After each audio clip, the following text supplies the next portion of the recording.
Bon matin Sud Radio, 7h10, Jacques Cardoz. 7h40, Sud Radio vous explique, les destinations fraîcheurs sont en plein essor et seront évidemment à la mode cet été. Oui, mais voilà, les campings, eux, accusent le coup et nous sommes avec Nicolas Daillot. Bonjour Nicolas Daillot. Bonjour. Vous êtes le président de la Fédération nationale de l'hôtellerie en plein air. Soyez le bienvenu sur l'antenne de Sud Radio. On va aborder cette question avec vous aujourd'hui parce que, évidemment, on s'intéresse au camping et on se dit que les campings vont souffrir. C'est ce que vous avez déjà pu constater avec les 2 premiers épisodes de canicule ? Alors oui, quand il a fait très très chaud, et notamment dans des régions où l'habitude n'était pas constatée dans le passé, il y a eu des départs de campeurs, comme vous l'évoquiez dans votre jingle, notamment avec les clients qui sont en tente, qui ont choisi d'autres destinations, y compris dans les destinations de l'Ouest qui d'habitude sont fraîches et qui là étaient très chaudes. Je pense à la Normandie ou la Bretagne par exemple. Par contre, on s'aperçoit qu'il y a quand même pas mal de gagnants quand on regarde les réservations, et on est juste avant le début de la haute saison touristique, donc il y a encore beaucoup de dernières minutes et de réservations pour le mois de juillet où il restait quelques stocks.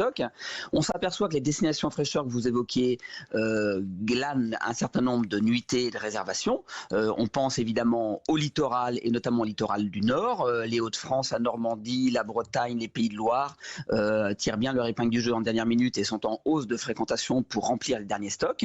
On s'aperçoit que le Sud gagne quand même aussi des parts de marché alors qu'il est un peu en retard au printemps, parce que c'est là que les hébergements, les mobil-homes, les chalets, les roulottes sont les plus climatisés et ils sont pris d'assaut lorsqu'il reste quelques stocks. Donc il y a une prime à la clim, c'est clair.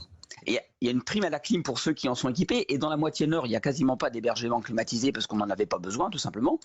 Et puis on a 700 campings qui sont situés en basse ou en moyenne montagne et qui eux sentent aussi une importante augmentation de la fréquentation et des réservations. Est-ce qu'on vous demande des clims sous les tentes, Nicolas Daillot, président de la Fédération nationale de l'hôtellerie en plein air? On parle avec vous de la problématique camping pour cet été et de la chaleur. Est-ce qu'on va jusqu'à vous dire « Ah ben moi je veux une clim sous ma tente » ? Non, parce qu'il n'y en a pas. Alors, en matière de tentes, il y a deux profils. Il y a les tentes de location qui sont proposées par les campings, les tentes safari, les tentes lodge, etc., et qui n'ont pas de temps et qui n'ont pas de clim, parce que évidemment, c'est ouvert à tous les vents, ça n'aura aucun intérêt. Bien sûr. Par contre, on travaille beaucoup sur l'ombrage, sur les casquettes, sur évidemment les emplacements avec beaucoup de végétation. Mais dans la plupart des cas, ce sont les clients qui viennent avec leur propre matériel, leur propre tente, qui n'est évidemment pas climatisée. Et là, eux, ils reconfigurent un peu leur position de vacances et choisissent des destinations plus fraîcheurs qui n'étaient pas forcément la destination d'origine qu'ils avaient imaginée. Et oui, et puis l'esprit du camping, précisément, c'est pas d'être forcément dans le confort de l'hôtel, sinon ça n'aurait aucun intérêt. Et puis vous nous le dites, la meilleure clim, ce sont les arbres, ce sont ces zones ombragées. Et vous travaillez beaucoup là-dessus, sur les couloirs de vent, sur la végétation qui entoure. Vous réussissez à faire baisser la température de 7 degrés, il faut le dire, à tous ceux qui se disent « Ah, je vais pas aller au camping cet été », mais ceux qui aiment le camping devrait savoir qu'on peut réussir à faire beaucoup baisser la température, et notamment quand on prend exemple sur des campings en Espagne.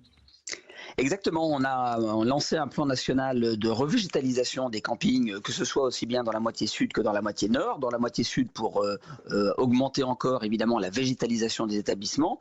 On s'est inspiré de nos amis espagnols en particulier, comme vous le disiez, parce que eux, ils ont réussi en alignant la végétation d'une certaine manière de créer des courants d'air dans le camping, en plus évidemment de l'ombrage naturel et de l'ombrage qui est développé par les palmiers et tout un tas d'arbres complémentaires et de haies, pour pouvoir justement baisser la température, rendre le séjour le plus agréable possible. Et en France, que ce soit dans le sud ou dans le nord, on dope la végétation dans le nord parce qu'on n'avait pas forcément besoin d'ombrage, et aujourd'hui c'est de plus en plus demandé. Les clients veulent évidemment une couverture végétale sur leur emplacement. Et puis on sait bien qu'il y a une transformation de la végétation, puisqu'avec le changement climatique, il y a des essences qu'on trouvait dans le nord qu'on va désormais qui vont mourir et qui vont être remplacées par d'autres. Et donc il faut remplacer, replanter, réaménager les campings pour pouvoir créer cet ombrage nécessaire. Avec vous, Nicolas Daillot, on parle de camping et on parle de chaleur. Ce sera ma dernière question. Je suis là, on est le 1er juillet. Je me dis, j'ai pas encore réservé. Il reste des places. Je veux absolument avoir mon expérience camping durant l'été.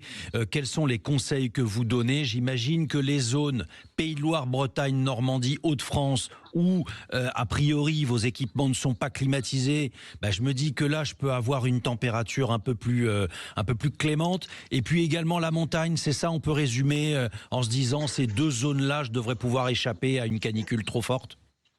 Oui, tout à fait. C'est exactement ce qu'on voit. Alors, pour le mois d'août, ça devient très compliqué. Il faut faire très vite pour réserver. Ouais, Le bah, mois tant de mieux. juillet également aussi. Eh ben, exact. C'est mieux quand on est à la fin juin. Mais il reste quelques stocks sur le mois de juillet. Il y a sans doute de bonnes affaires à faire dans D'accord. toutes les régions de France. Regardez bien surtout les offres, comparez-les. Il y a des profils de camping extrêmement variés. Vous trouverez forcément chaussures à vos pieds, à votre pied. Il n'y a aucun problème. Par contre, il faut se dépêcher car maintenant c'est la dernière ligne droite avant la haute saison. Alors, dernière petite question supplémentaire. On peut réserver pour combien? Parce que l'intérêt du camping, c'est de pouvoir partir pour pas cher. Si je veux une petite semaine sympathique à la campagne, par exemple, ou à la montagne, combien ça devrait me coûter si je veux vraiment pas dépenser beaucoup d'argent? Alors, si vous voulez pas dépenser beaucoup d'argent, le moins cher, c'est évidemment l'emplacement nu sur Oui. lequel vous plantez votre tente ou vous venez avec votre caravane. Combien pour une La semaine? meilleure pour une semaine, vous êtes à la première semaine de juillet. Dans un camping simple, vous allez être à 300 euros. Dans un camping plus élaboré, vous êtes à 500 euros ou 400 euros quand vous êtes 4 ou 5 ou 6 personnes en emplacement nu. Et si vous êtes en mobil-home, la première semaine de juillet ou la deuxième semaine de juillet sont les moins chers. Vous êtes entre 400 et 800 euros selon les types de camping. Merci beaucoup Nicolas Daillot d'avoir été l'invité de Sud Radio ce matin, président de la Fédération nationale de l'hôtellerie en plein air. On a bien compris la problématique. Il va faire chaud sous les tentes, oui, mais voilà, il y a plein d'autres solutions. Donc regardez les options qui vous sont proposées.